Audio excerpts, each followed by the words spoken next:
pasien-pasien kanker itu justru dapat bersama-sama berkumpul dengan keluarga terdekat, pasangannya, keluarga terdekat, atau pada anak-anak orang tuanya. Kalau dia menular, kalau nggak ada orang tuanya, tentu barangkali anak-anaknya sangat ketakutan ya. Kanker itu diturunkan, tetapi persentasenya sangat tidak banyak, antara 8-14% ya. Kanker itu sifatnya pertama memberikan gejala, yang kedua tanda. Gejala itu yang dirasakan oleh penderita sendiri. Kalau tanda itu diketahui baik oleh si penderita ataupun oleh konsultasi dengan dokter, itu nanti melalui pemeriksaan-pemeriksaan. Goal pengobatan kanker itu survive, bebas penyakit, dan kualitas hidup seperti orang biasa normal. Ada juga anak-anak kita punya pengalaman tadinya tidak bisa jalan dengan di sumsum tulang ya.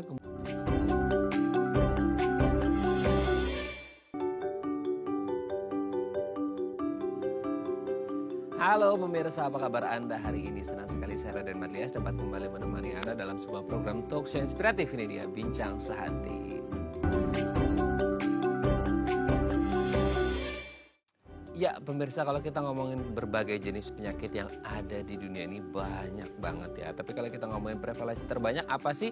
Mungkin salah satunya yang masuk top 3 adalah kanker. Nah, ada banyak sekali jenis kanker yang terjadi di dunia ini ya. Nah, mungkin ada banyak orang yang mengalami kanker dan mereka kayak bingung ya, harus pakai tindakan apa gitu ya, terapi apa dan lain sebagainya. Nah, sebagai salah satu penyakit paling mematikan di dunia, kanker salah satu yang bisa dilakukan adalah terapi radioterapi. Nah, mungkin banyak yang belum familiar ya, radioterapi itu apa. Makanya hari ini kita akan mengupas tuntas tentang radioterapi, prosesnya seperti apa, kemudian kankernya jenis apa yang bisa dilakukan dengan radioterapi dan lain sebagainya. Kita akan mengupas tuntas hari ini ya seputar radioterapi.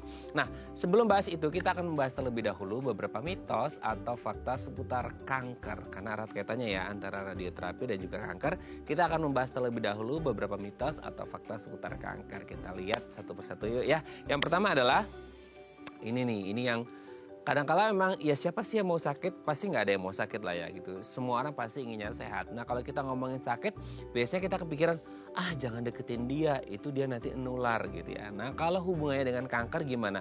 Betul nggak sih kalau kanker itu menular? Karena selama ini sering banget ya kita dengar orang kayak, ada orang nih ya suspek kanker atau udah benar-benar divonis atau diagnosisnya kanker gitu ya, entah apapun jenis kankernya. Nah biasanya, sorry to say ya, ini di masyarakat kita banyak yang akhirnya mendiskreditkan gitu ya, kayak ya kalau dia kena kanker kayaknya jangan dideketin deh, takutnya nanti nular gitu ya.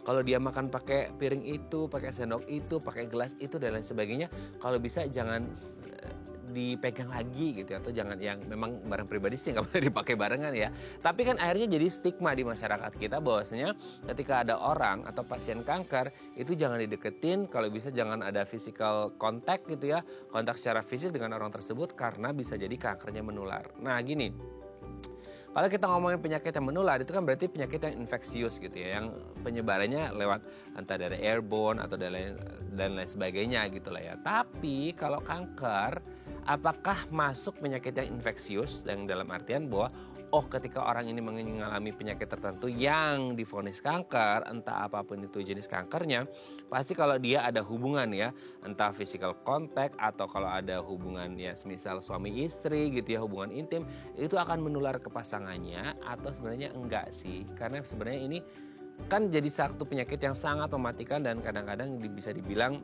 ya silent killer gitu ya. Jadi orang kayak nggak notice bahwa orang ini mengalami kanker dan akhirnya kayak kita jaga jarak. Jangan deketin dia karena dia kanker, nanti takutnya kita ketularan kankernya. Padahal nyatanya seperti apa? Nanti kita bahas ya, betul atau enggak sih kalau kanker itu menular atau enggak. Oke, kita lanjut yang kedua pemirsa ya. Kanker itu katanya sifatnya genetik.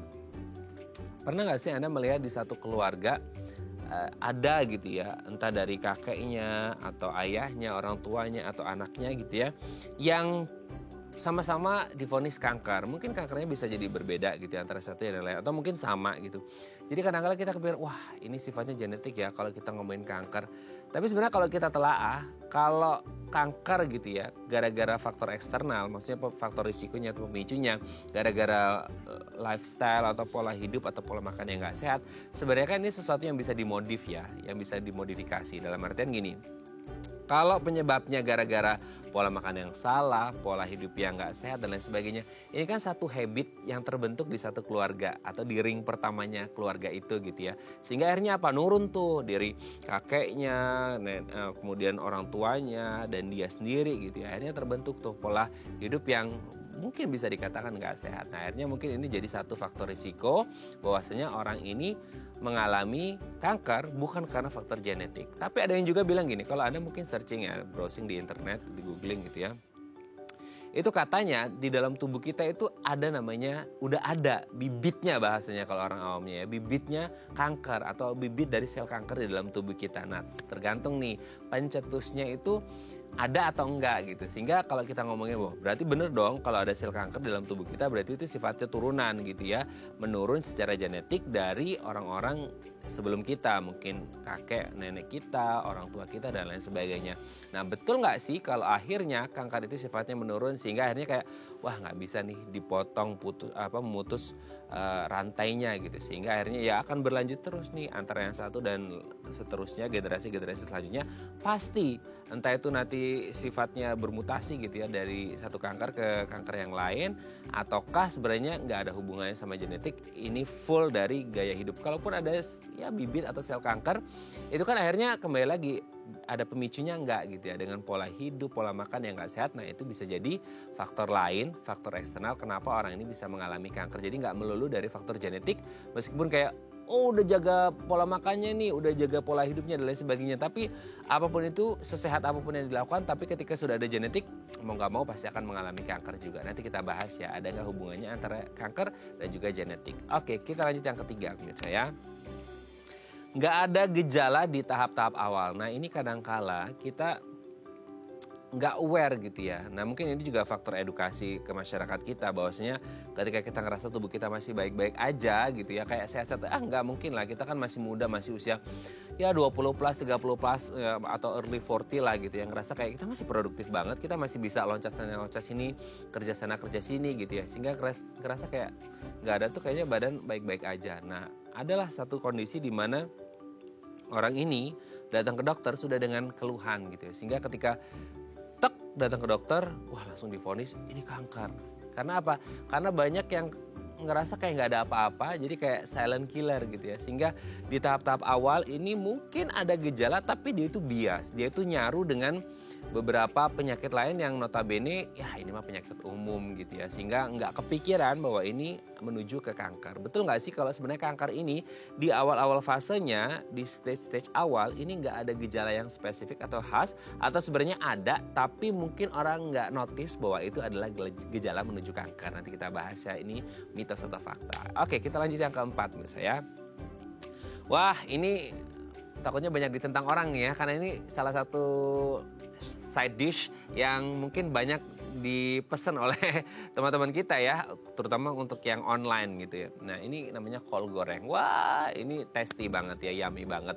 Tapi kalau kita ngomong kayak masa sih kol goreng? Kol ini kan bagian dari tanaman atau sayuran yang bagus buat kesehatan kan. Kita katanya disarankan untuk mengonsumsi buah-buahan, sayur-sayuran yang bervitamin. Nah kalau kita ngomongin kol goreng, ini kan ada tambahan ya, bukan hanya kol ya, tapi goreng. Katanya ada kandungan di kol ini yang ketika digoreng justru dia bersifat karsinogen gitu ya. Akhirnya menimbulkan atau bibit pemicu namanya kanker. Nah betul gak sih kalau si kol ini yang digoreng ya, ini digoreng ya bukan kolnya, tapi kol yang digoreng ini bisa menjadi pemicu kanker. Padahal sekarang ini banyak banget ya menu-menu di luar sana yang menyertakan kol goreng di dalamnya. Nanti kita tanyakan ke dokternya ya, ini benar mitos atau fakta. Kalau fakta kayaknya banyak yang mengurangi, tapi semoga enggak ya, tapi nggak tahu, nanti kita tanyakan ke dokternya ya. Oke, kita lanjut yang terakhir pemirsa ya. Harapan sembuh pasien kanker itu katanya kecil. Nah gini, tadi seperti di poin ketiga ya, gejala di awal itu nggak ada gitu. Sehingga akhirnya orang datang ke dokter udah di staging yang lumayan parah gitu. Stadium-stadiumnya udah mulai ke mungkin 2B, 3 dan lain sebagainya. Nah ada orang kepikiran kayak kalau di stadium-stadium awal let's say kayak 1, oke lah masih bisa lah harapan sembuhnya itu gede. Tapi ketika udah masuk mungkin 2 bahkan 3 gitu ya. Apalagi 4 gitu. Sehingga orang kepikiran kayak aduh udah deh. Pasti yang namanya harapan sembuhnya itu udah kecil ya. Udah salah jalan satu-satunya adalah paliatif gitu ya. Sehingga kayak ya udah mau perbaiki harapan hidupnya aja supaya lebih baik di penghujung usianya. Tapi nggak ngerti ya kalau kita ngomongin kanker ini, pasien dengan kanker ini sebenarnya bisa sembuh atau enggak sih gitu ya. Even ketika mereka mungkin udah masuk stadium-stadium yang lumayan tinggi gitu ya. Atau sebenarnya kayak ya udah nggak bisa ditawar lagi kalau udah masuk stadium lanjut pasti udah susah untuk sembuhnya. Kecuali di awal-awal gitu ya sudah didiagnosis, divonis bahwa ini sudah di screening jadi tindakannya jauh lebih awal dan angka harapan sembuhnya bisa lebih tinggi. Oke, itu tadi beberapa mitos atau fakta seputar kanker dan kami akan membahasnya sesaat lagi. Tetap bersama kami di Bincang Sehati.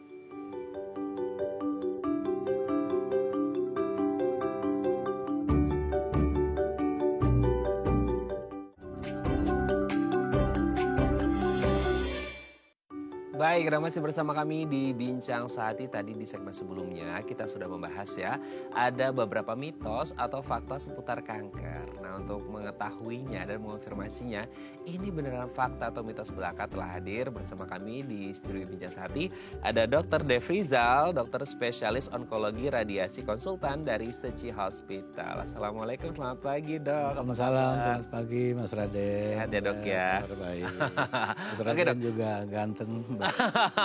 Terima kasih Dokter Devrizal juga ganteng nih ya. Oke, Dok, hari ini kita akan membahas seputar radioterapi. Nah, radioterapi ini kan erat kaitannya dengan kanker gitu ya Dok ya. Nah, sebelum kita bahas tentang radioterapinya, kita mau kupas tuntas dulu nih Dok seputar kanker yang kayaknya udah sering banget didengar di masyarakat kita tapi nggak ngerti ini. Ini beneran fakta atau mitos belaka. Jadi kita lurusin. Ini edukasi juga gitu ya Dok ya. Yang pertama adalah kanker itu katanya menular. Nah, ini Dok banyak banget, ini beneran banyak banget orang yang ketika ada rekannya atau keluarganya terkena kanker itu kayak agak menjauh gitu ya. Jadi apalagi kayak nggak boleh pegangan, nggak boleh bersentuhan karena nanti kankernya nular. Nah kan selama ini kita ngerti penyakit menular itu kan penyakit infeksius. Nah kalau kanker itu sendiri, apapun jenis kankernya atau mungkin ada beberapa kanker gitu ya. Nah betul nggak sih kalau kanker itu menular? Gimana tuh Dok? Ya, saya kira kanker bukan penyakit menular, jadi itu mitos ya. Mitos ya. Jadi pasien-pasien kanker itu justru dapat bersama-sama berkumpul dengan keluarga terdekat, pasangannya, keluarga terdekat, atau pada anak-anak orang tuanya. Kalau dia menular, kalau nggak ada orang tuanya, tentu barangkali anak-anaknya sangat ketakutan ya. Beda dengan COVID ya, atau penyakit yang baru kita saja lalui, itu begitu didiagnosis COVID langsung isolasi. Isolasi pasiennya tidak boleh ketemu siapapun kecuali yang bertanggung jawab terhadap kesehatannya. Jadi bahkan keluarga orang tuanya atau keluarga pasangan atau terdekat, itulah beda penyakit kanker dengan penyakit yang infeksi atau penyakit menular. Jadi kalau kanker boleh dikatakan tidak menular, boleh berkumpul pasien, pasangan, penanggung jawab atau keluarga terdekat yang ini. Atau kalau kita umumnya orang Indonesia ya kerabat ya yang berkunjung untuk besuk untuk mendoakan si pasien. Jadi itu mitos ya. Mitos ya. Jadi pemirsa, kanker itu tidak menular. Beda. Harusnya sih kayak kemarin pandemi itu jadi satu pembelajaran buat kita ya Dok ya. Dalam artian kita ngerti nih bahwa penyakit menular infeksius itu ya beda dengan penyakit yang kanker gitu. Jadi kalau Anda harus berkomunikasi, berhubungan sama orang-orang yang ada riwayat kanker ya nggak masalah karena nggak akan nular gitu ya Dok ya. Karena tidak infeksius. Sangat berbanding terbalik ya. Iya. Jadi ini pembelajaran tidak menular ya pemirsa ya. Jadi Anda kalau punya kerabat, teman atau siapapun yang mengalami kanker, jadi jangan takut gitu ya. Karena ini bukan penyakit yang menular atau infeksius. Oke Dok, kita lanjut yang kedua. Nah ini ngomong menular yang sekarang sifatnya nurun katanya, genetik ya, dari orang tua ke anaknya dan lain sebagainya. Betul nggak sih kalau kanker itu bersifat genetik dalam artian kalau ada papanya gitu ya terkena kanker, wah anaknya juga pasti terkena kanker gitu. Atau sebenarnya kayak Enggak juga, itu tergantung dari pola hidup si anak tersebut atau gimana, Dok? Ya, untuk ini memang kanker itu diturunkan, tetapi persentasenya sangat tidak banyak, antara 8 sampai 14% ya. Jadi ini memang diturunkan, dan itu adalah salah satu pertanyaan seorang dokter kepada pasien atau keluarganya tentang riwayat keluarga ya. Jadi memang itu diturunkan, terutama yang banyak di kita itu kanker payudara, kanker usus ya, dan kemudian kanker hati dan yang lain-lain ya. Jadi itu pada umumnya kebanyakan dari wanita yang kita temukan ya. Kebetulan di Indonesia 10 besar kanker itu ditempati sebagian besar oleh kaum ibu ya. Jadi itu pada umumnya itu memang faktanya seperti itu, tapi persentasenya tidak begitu besar, dan bukan berarti orang tuanya dapat kanker langsung turun ke anak atau ininya mungkin generasi berikutnya atau apa, tapi memang ada jalur keturunan antara orang tua atau nenek moyangnya, kemudian dirinya, dan kemudian keturunannya. Bahkan sekarang dengan lebih spesifik lagi, karena orang harus mengetahui tentang genomik atau gen dari masing-masing kanker itu, seolah-olah kanker itu bisa diprediksi bagi seseorang. Mungkin bagi kita udah kenal semua umum tentang kanker payudara yang dialami oleh seorang artis yang sangat terkenal ya, Angela Jolie, dan itu dia menderita satu sisi, tapi karena gennya menunjukkan potensi untuk berpindah ke sisi yang lain, dia langsung buang payudaranya, ganti dua-duanya. Jadi seperti itu. Sebelum akhirnya terjadi ya Dok ya, sebelum akhirnya terjadi. Jadi dengan sekarang kita namakan ada precision treatment untuk pengobatan kanker nantinya. Jadi di tingkat, di level mutasi genetik dari masing-masing orang itu bisa diketahui dan nanti diprediksi akan menimbulkan kanker atau tidak. Oke, berarti jadi ini fakta ya. Fakta, oke. Fakta betul secara genetik nurun, tapi hanya 8-14%. Selanjutnya dipengaruhi oleh mungkin pola hidup ya Dok ya, lifestyle-nya bagaimana. Apakah mereka punya pola hidup yang bisa memicu si 8-14% itu bisa naik atau stagnan di situ aja gitu. Itu faktor-faktor resiko namanya. Oke. Jadi memang harus tahu riwayat keluarganya seperti apa, nah dijaga kesehatannya gitu ya Dok ya. Oke Dok, kita lanjut yang ketiga ya. Nggak ada gejala tuh kalau ngomongin kanker di tahap-tahap awal. Jadi orang akhirnya kayak ya nggak apa-apa, tahu-tahu datang ke dokter udah stadiumnya agak lanjut tuh. Betul nggak sih Dok, kalau di tahap-tahap awal itu kanker apapun jenis kankernya itu nggak ada gejala yang khas atau gimana? Ya ini antara mitos dan fakta, tapi kenyataannya harusnya fakta ya. Karena apa? Karena sebetulnya masalah kanker itu masalah kepedulian ya. Masalah kepedulian seseorang terhadap dirinya sendiri. Seberapa jauh dia merasakan. Kanker itu sifatnya pertama memberikan gejala, yang kedua tanda. Gejala itu yang dirasakan oleh penderita sendiri. Kalau tanda itu diketahui baik oleh si penderita ataupun oleh konsultasi dengan dokter, itu nanti melalui pemeriksaan-pemeriksaan. Seperti yang paling umum itu, yang paling sering kita, misalnya kanker paru-paru ya. Kanker paru-paru itu gejala awal memang sedikit sangat ini buktinya tidak memberikan. Biasanya kalau orang kita yang namanya sakit atau itu tuh kalau udah nggak bisa ngapa-ngapain baru konsultasi dokter ya. Kalau hanya batuk-batuk itu bukan suatu tanda, padahal tubuh kita udah memberikan sesuatu warning ya, bahwasanya ada sesuatu. Itu nanti akan ditelusuri.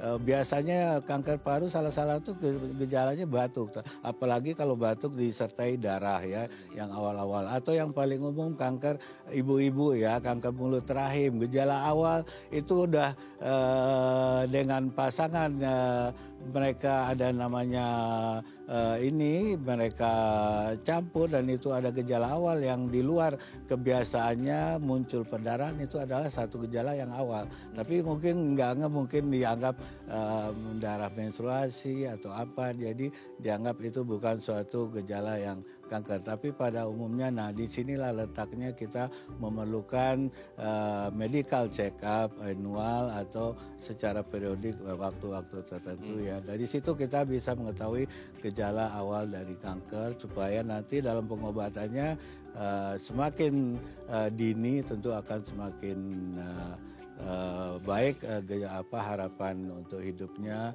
Disitulah kalau orang yang negara maju itu udah mengetahui kanker sejarah awal itu yang banyak itu sudah melalui screening. Jadi tanpa gejala pun sudah diharuskan pemeriksaan untuk screening yang sudah dilakukan biasanya untuk untuk kanker payudara dan untuk kanker mulut rahim pada wanita atau pada paru, itu juga basic pemeriksaan kesehatan dini. Nah itu biasanya dari sana kita bisa menemukan. Jadi jangan dianggap mitos ya tanpa gejala kanker itu di awal ya. Justru di awal itu yang menemukan sangat penting. Jadi harusnya menjadi fakta ya. Oke, jadi memang ada, cuma mungkin orang nggak ngeh gitu. Nah, iya, kepedulian untuk diri sendiri itu yang penting. Oke dok, kita lanjut yang keempat ya. Nah ini dia banyak makanan yang jadi favorit banyak orang. Kol goreng dok. Ini sekarang banyak nih menunya. Betul nggak sih kalau bisa memicu kanker katanya?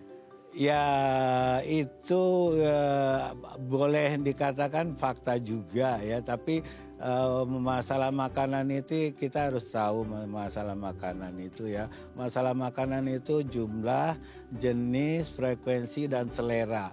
Dan kalau kol goreng ini selera, padahal sebetulnya selera tapi jangan berlebih. FDA sendiri, Badan Pengawas Makanan Obat di Amerika itu tidak melarang orang yang masalah toksik ditimbulkan oleh kol itu karena penggorengannya. Kalau kol mentah kita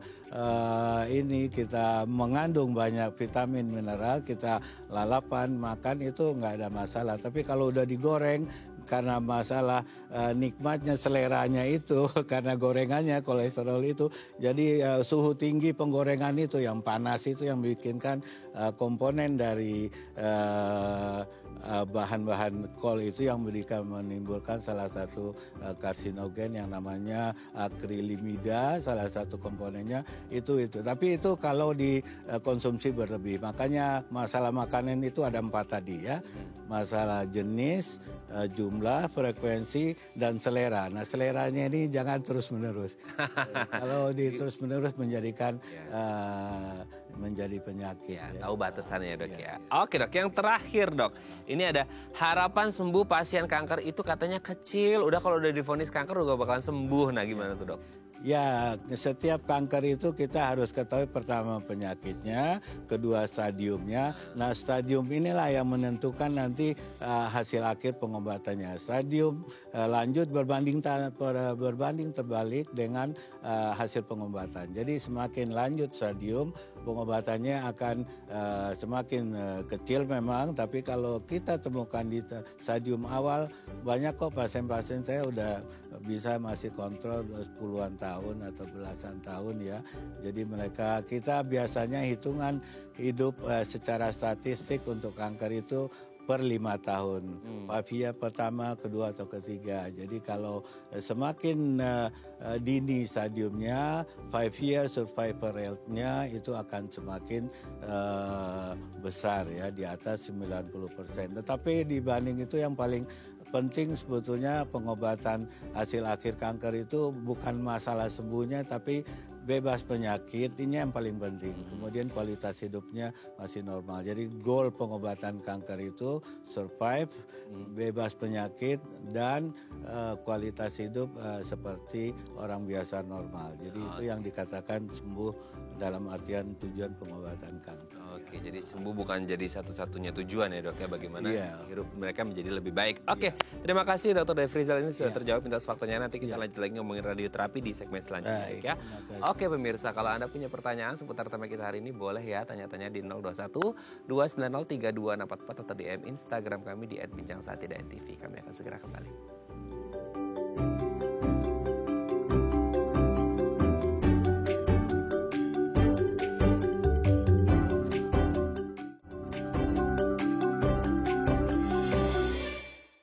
Baik, Anda masih bersama kami di Bincang Sehati dan kita masih membahas tema kita hari ini seputar radioterapi. Kalau Anda punya pertanyaan seputar tema kita hari ini, boleh tanya-tanya di 0212903264 atau DM Instagram kami di @bincang_sehati.tv. Kita masih bersama dengan Dr. Devrizal, dokter spesialis onkologi radiasi konsultan dari Seci Hospital. Oke dok, kita lanjut lagi. Sebelum ngomongin radioterapi, kalau ngomongin kanker dok, ada beberapa kan mungkin selama ini masyarakat sering lihat nih ada beberapa tindakan kalau untuk penanganan kanker. Nah, sebelum kita bahas radioterapi, emang ada berapa aja atau jenis apa aja kalau kita ngomongin tindakan untuk kanker sih dok?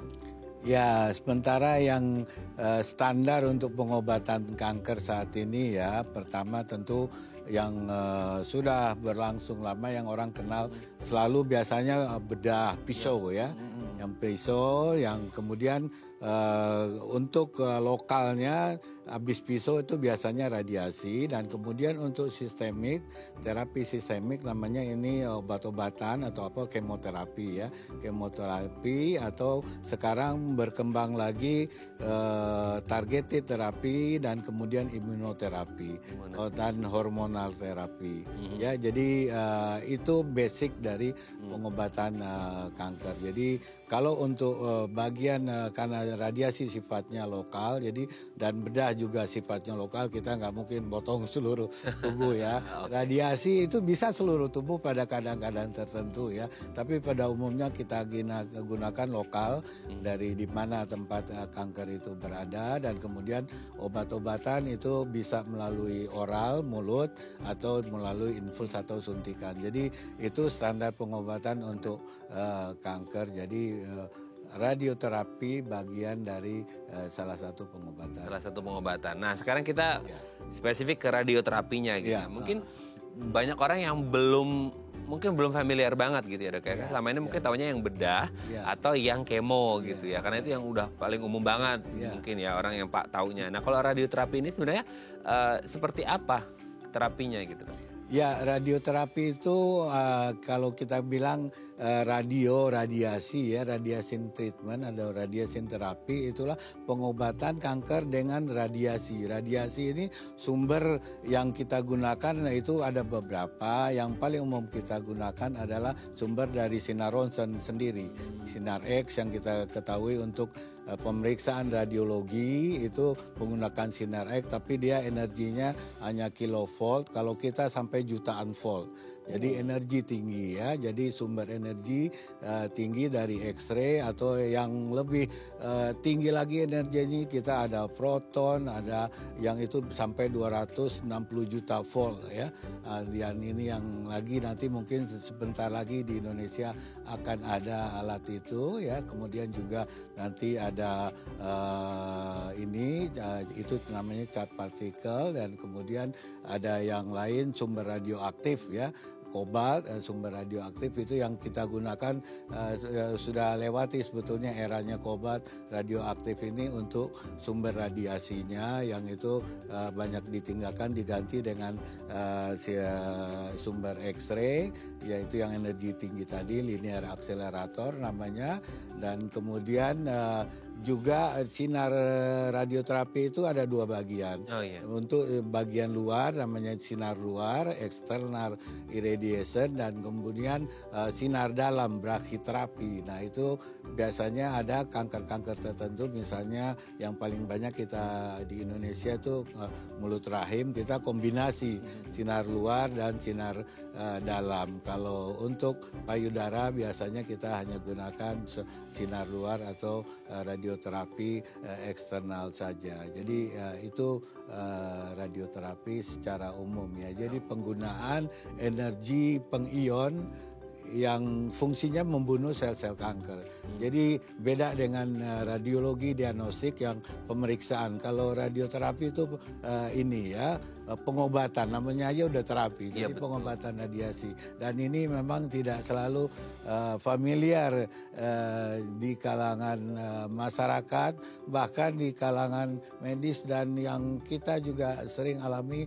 Asuransi pun suka pasiennya kadang nggak, seolah-olah tidak ditanggung radioterapi karena dianggap pemeriksaan. Jadi pasiennya harus rawat inap baru dilakukan, diklaimnya diterima.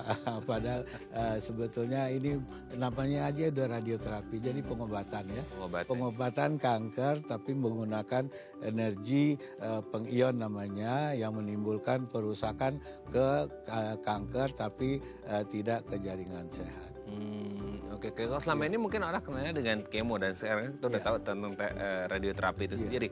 Nah, kalau untuk jenis kankernya sendiri, kanker apa aja dok yang bisa dilakukan dengan radioterapi gitu? Pada umumnya seluruh kanker itu bisa dilakukan dari kepala sampai ke ujung kaki ya. Kita di sini pengalaman udah tahun ketiga di Suci, kita sudah mendapatkan pengobatan untuk kepala, untuk otak, untuk dada, paru-paru atau di kulit, di payudara yang paling banyak. Di bagian perut kita udah punya prostat, udah punya kanker ini mulut rahim atau kanker usus endometrium atau rahim itu sendiri ya. Jadi sudah prinsipnya semua kanker itu cuma nanti setupnya di mana, karena dalam pengobatan kanker itu yang milih obatnya itu adalah penyakitnya. Jadi kita harus tahu penyakitnya dulu, stadiumnya, baru ini dokter dengan pengetahuannya itu hanya mencocokkan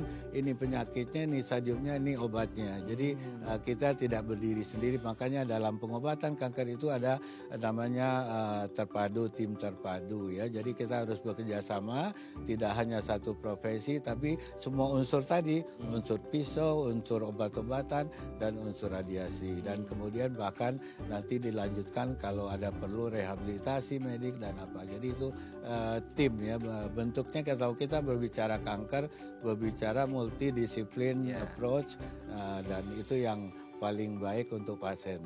Oke, jadi pendekatannya multidisiplin ya dari beberapa spesialisasi gitu ya. Oke, terima kasih dok. Nanti kita lanjut lagi di segmen selanjutnya ngomongin lebih mendalam tentang radioterapi ya dok ya.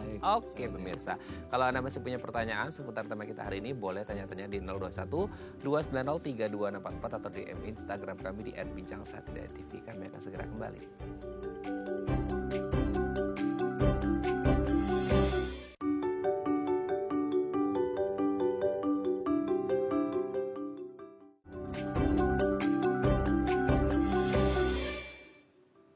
Baik, Anda masih bersama kami di Bincang Sehati dan kita masih membahas tema kita hari ini seputar radioterapi. Kalau Anda punya pertanyaan seputar tema kita hari ini, boleh tanya-tanya di 021 290 3264 atau DM Instagram kami di @bincangsaati.tv. Kita masih bersama dengan Dr. Dev Rizal, spesialis onkologi radiasi konsultan dari Suci Hospital. Oke dok, sebelum kita lanjut, ini ada penelpon nih, mau curhat. Mau tanya-tanya ke Dr. Dev Rizal ya. Halo, selamat pagi, dengan siapa, di mana? Mas Raden, aku Hana dari Jakarta ya. Ibu Hana di Jakarta, silakan mau tanya apa ke Dr. Dev Rizal? Pertama dokter, selamat pagi dokter. Selamat pagi Bu Hana. Ya, pertanyaan saya mungkin udah dari dulu ke dulu nih, saya masih bingung. Maksudnya memvonis itu adalah stadium sama grade, perbedaannya seperti apa dokter? Dan relevansinya seperti apa supaya kita sebagai pasien ngerti gitu loh dok. Itu yang pertama ya dok. Yang kedua, kenapa orang melakukan kemo dengan radiologi itu berkali-kali, bahkan bisa puluhan, nanti balik lagi, ternyata harus tunggu lagi gitu loh dok. Lakukan berpuluh-puluh itu jedahnya seperti berapa lama gitu loh dok untuk kemo sama radiologinya, radiologinya. Oke. Jelas dokter? Jelas ya dok ya? Oke. Atau yang ditanyakan? Terima kasih dokter, sehat selalu, Mas Raden juga. Sudah jelas ya dok? Oke. Terima kasih Bu Hana ya, kita akan coba jawab. Yang pertama untuk masalah stadium, itu gimana tuh dok? Ya, tadi saya udah jelaskan tentang stadium itu, artinya tumor itu masih ada di tempat atau dia sudah keluar dari sarangnya. Jadi itu yang kita nyebutnya stadium. Dan tumor itu juga akan ditentukan stadium itu ukuran, salah satu ukuran tumor. Tumor yang di bawah, kita contoh ambil saja payudara yang di bawah 2 cm, antara 2 cm sampai 5 cm, di atas 5 cm, dan kemudian lebih dari 10 cm ya. Nah, itu nanti akan menunjukkan ukuran tumornya. Kemudian nanti tumor itu berpotensi untuk menyebar ke kelenjar getah bening. Nanti kita harus ketahui dia ada di kelenjar getah bening atau tidak. Dan kemudian nanti baru berikutnya metastasis, artinya dia sudah sudah masuk ke aliran darah, ke dalam aliran pembuluh darah. Dari stadium dari besaran tumor, dari ada tidak penjalanan ke getah bening atau masuk aliran darah, dari situlah kita menentukan nanti dia stadium 1, stadium 2 sampai stadium 4. Ya, dari situ. Nah, untuk bedanya dengan grade itu adalah pekerjaannya ahli patologi. Ahli patologi dia menentukan sel-sel jaringan itu tingkat pertumbuhannya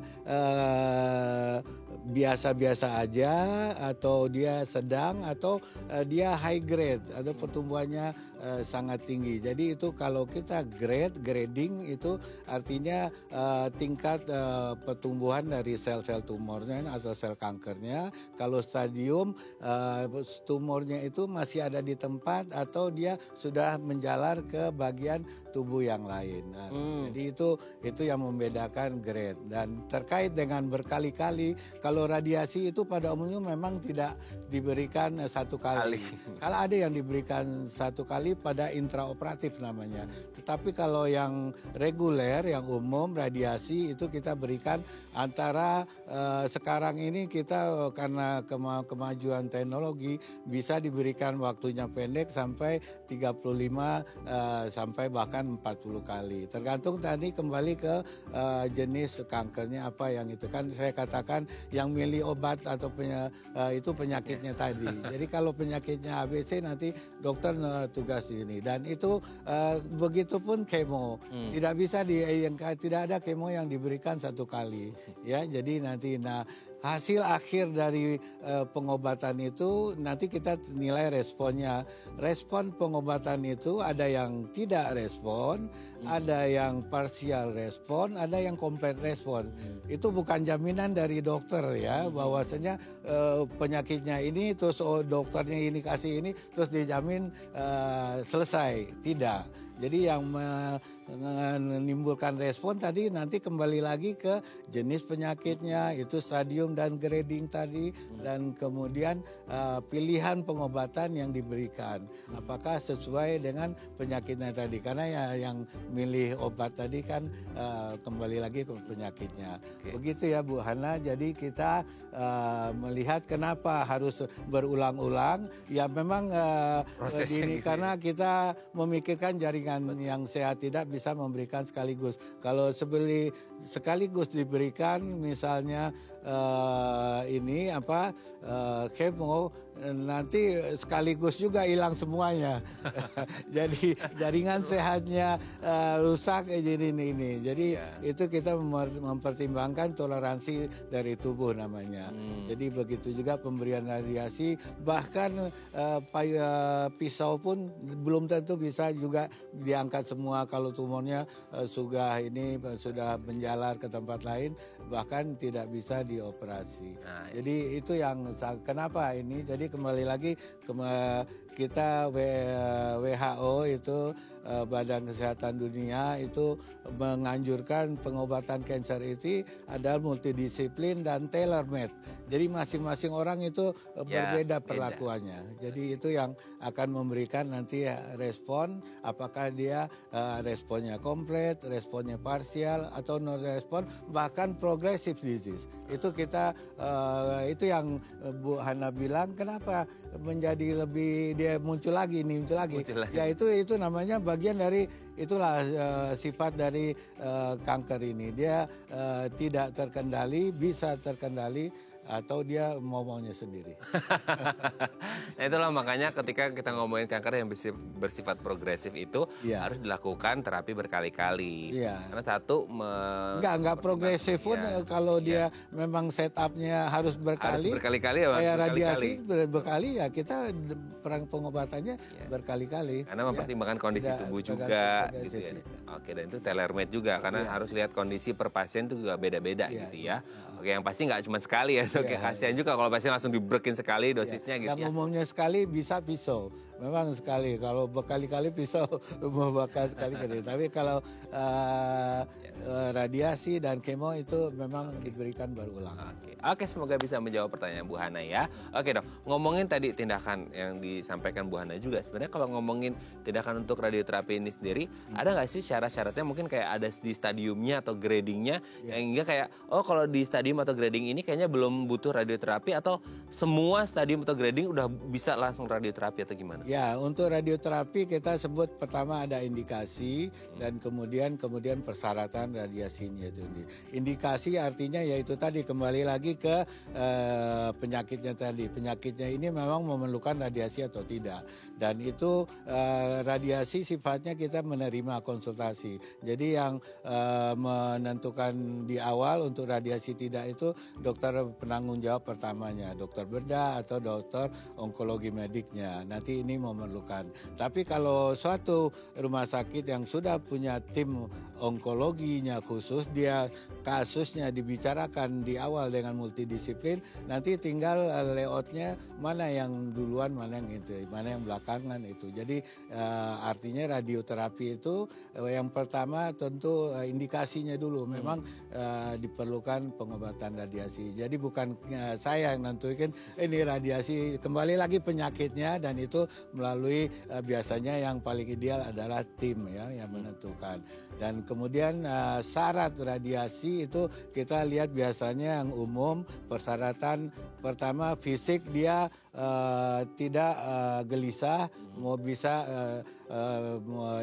mobilisasinya bisa diatur ya, jadi bisa disuruh diam, disuruh apa ya, dan kemudian persyaratan darah ini darah kadar, terutama HB ini yang terkait dengan nutrisi ya, karena radiasi itu terkait HB itu pembawa oksigen di dalam tubuh kita, dan itu dia sumber nutrisi dari pasien yang sangat utama sumbernya. Kalau sumber nutrisi pasiennya tidak cukup, HB-nya rendah, itu radiasinya bisa ditunda atau enggak diberikan dulu. Atau nanti yang lain juga biasanya pasien dengan kemo, leukosit atau sel darah putihnya rendah dengan level tertentu, kita perbaiki dulu, nanti baru kita bisa lakukan radiasi.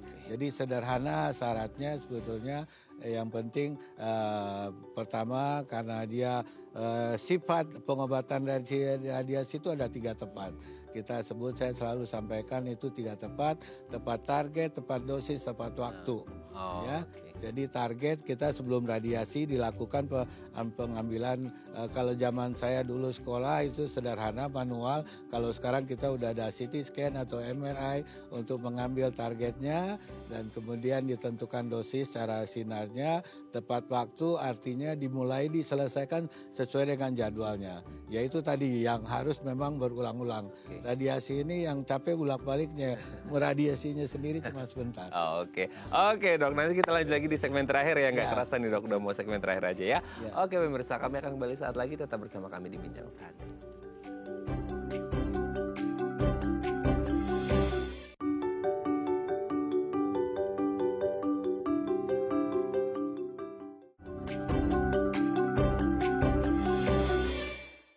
Baik, Anda masih bersama kami di Bincang Sate, dan kita masih membahas tema kita hari ini seputar radioterapi bersama dengan Dr. Devrizal, spesialis onkologi radiasi konsultan dari Suci Hospital. Oke dok, di segmen terakhir ini kita punya 4 menit. Kalau ngomongin radioterapi, mungkin banyak yang belum familiar karena terkait dengan mungkin ada atau tidaknya fasilitas alatnya di rumah sakit tersebut. Nah kalau di Suci Hospital sendiri untuk penunjangnya seperti apa dok? Untuk mendukung si radioterapi ini sendiri, atau mungkin alat-alat apa aja yang digunakan gitu? Ya, terima kasih Mas Raden. Jadi kalau Suci Hospital paling tidak kita punya tim onkologi ya. Karena tadi saya katakan radioterapi itu harus didekati dengan multidisiplin approach, tidak sendiri-sendiri. Dan kemudian fasilitasnya ya kita boleh dibilang ingat pesan dari Pak Presiden sendiri waktu peresmian suci tahun lalu ya, bulan Juni lalu, nggak usah berobat jauh-jauh kemana, di Suci ada. Yang kita kebetulan saya pribadi mempersiapkan untuk radioterapi di Suci ini udah dari 2014. Wow. Ya, jadi udah 2014 milih alat. Jadi saya diberi amanah dari Pak Aguan untuk memilih alat yang diperlukan untuk di Suci ini, dan kita tentu memilih yang terbaik tentunya dan yang high end boleh dibilang.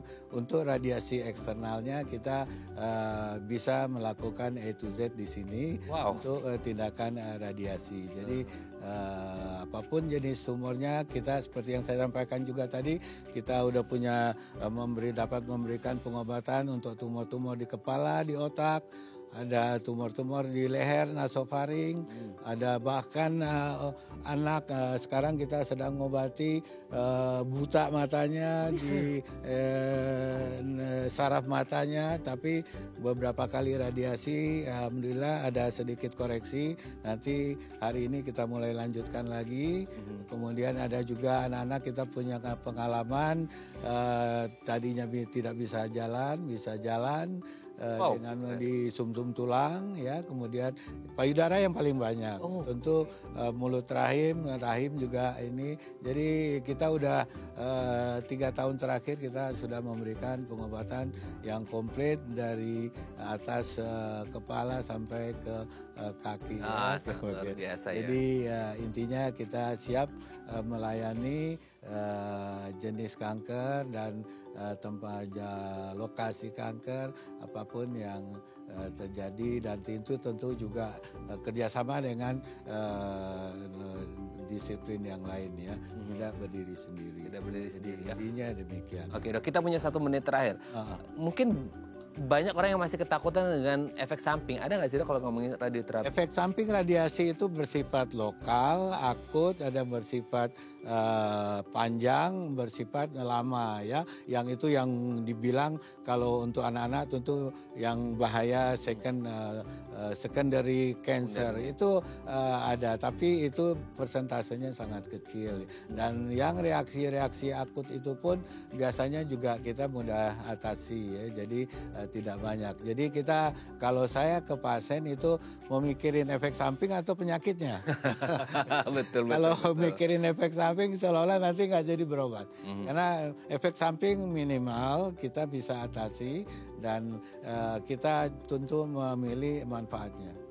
Jadi mau pilih mana nih, mau mengatasi penyakitnya atau mikirin terus efek sampingnya.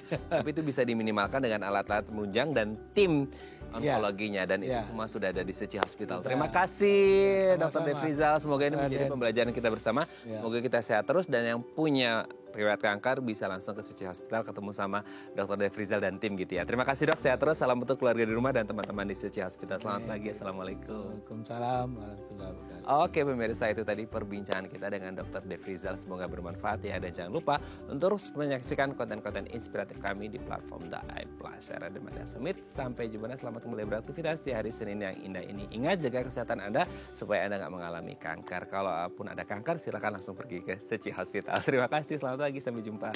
Terima kasih Dok.